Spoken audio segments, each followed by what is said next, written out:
Welcome to the Switch On podcast. My name is Adora Lumina Mbelu, bright light, purpose driver, and your number one purpose and productivity coach.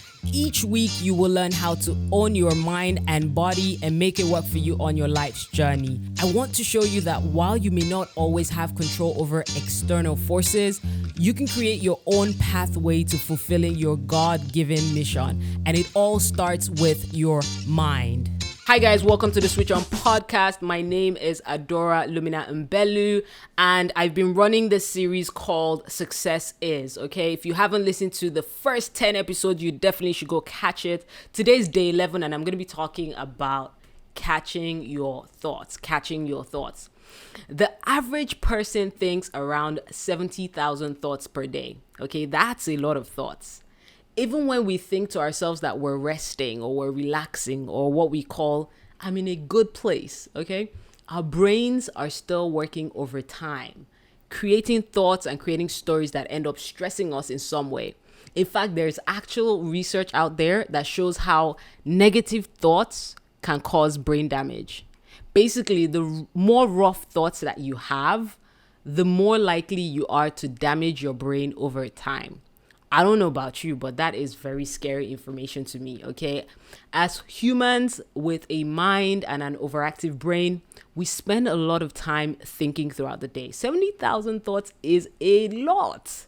So you're at the supermarket, for instance, and you're thinking about the work that you need to get done, and you're pushing your cart and wondering if you're buying the right product. Then you're thinking about how this current purchase that you're making has set you back a few thousands of naira, and now you need to make the money back. Okay, then you get home and you're thinking about your next move and what you need to eat, and then you get asked the question by your spouse or by your partner. So now you're thinking about how best to reply without causing any needless energy strain, and then you're thinking about your mother's phone call that you haven't returned, and simultaneously you're wondering when the government of your country will receive some sense. So yeah, it never stops, right? How do we catch our thoughts? One of the most effective ways to handle the anxiety that comes with overthinking is to, drumroll, actually write things down. Yep, I'm giving you the same response that you have heard many times on these streets. No matter how many times you tell yourself that you're not good at writing things down, it will not change the fact that writing things down is actually a solution. If you'd like to learn more about effective ways to catch your thoughts, how to reframe your thoughts, how to journal effectively, and more, you can actually head over to my website, adorambelu.com/repurpose. I have a 12-day program in audio format where I teach about being present in the now, about dealing with pain, manifestation, making your intuition work for you, building self-motivation. I talk about food energy, kicking negative thoughts out.